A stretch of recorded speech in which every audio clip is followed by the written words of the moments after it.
हम जहाँ खड़े होते हैं हम जहाँ खड़े होते हैं लाइन वहीं से शुरू होती है।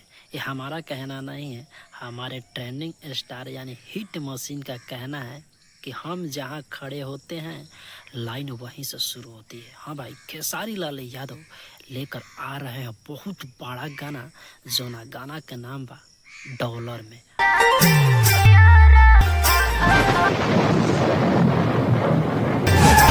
हाँ भाई, बिल्कुल सही बात बा।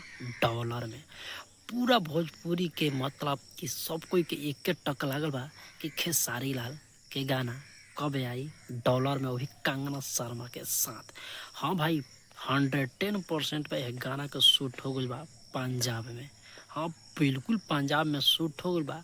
अब बहुत जल्द आप सबके बीच में आ रहा बा, यानी कि ये रिव्यू के मतलब पूरा देखम तबे मालूम चली कि ये गाना खेसारी लाल यादव के कही आई। हाँ तो भाई, पूरा फीचरिंग के बात कर जाओ तो मतलब कि कंगना शर्मा और खेसारी लाल के पहला बार मतलब कि भोजपुरी में एक साथ देखल जाई।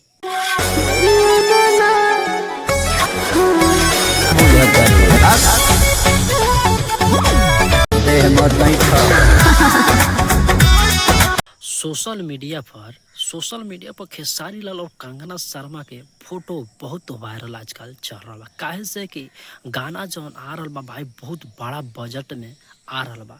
इतने ना भाई, गाना लिखले के बा उहो बता देतनी। अखिलेश कश्यप ये गाना के लिखले बड़न, और म्यूजिक के बात कर जा भाई विक्की वॉक्स ये गाना के म्यूजिक कैले बड़न।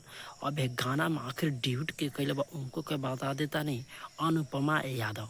हाँ भाई बिल्कुल, अनुपमा यादव एक गाना में ड्यूट कैले बड़ी। अब बहुत बड़ा गाना आ रहा बा। अगर पूरा सच्चाई जानल चाहता है तो तबाही क्रिएटर पर होगा अब वहीं के पर।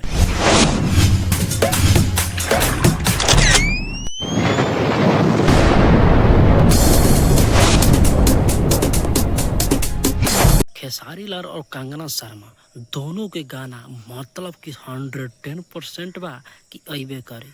यानी खेसारी लाल यादव और उधर पावर स्टार पवन सिंह दोनों भाई के गाना आ रहा बा। अब देखे के बा के कर कितना दिन में कितना मिलियन जाता, आखिर 1 डे 1 में कितना मिलियन जाता।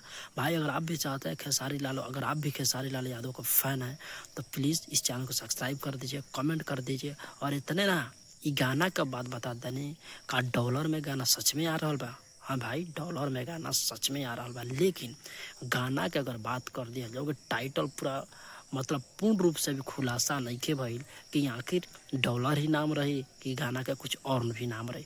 अभी खेसारी लाल चाहे अखिलेश कश्यप चाहे विक्की वॉक्स के नाम से मतलब कोनो ऐसा आईडी से कोई पोस्ट नहीं के भइल कि मतलब हम बता दी रहोगा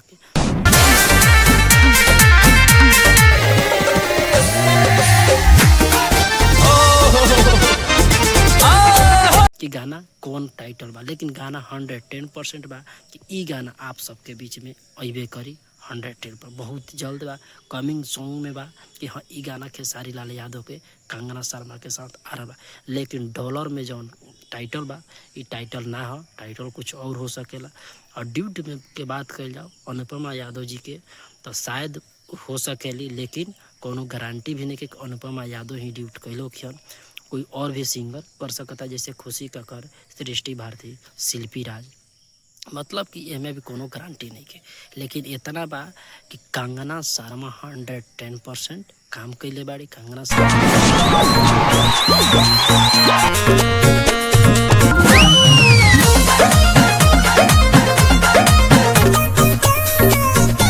खुद अपना आईडी से भी पोस्ट कैले बाड़ी कि हमने के बहुत जल्द आ रहा बानी, मतलब कि बिहार में ठुमका लगावे।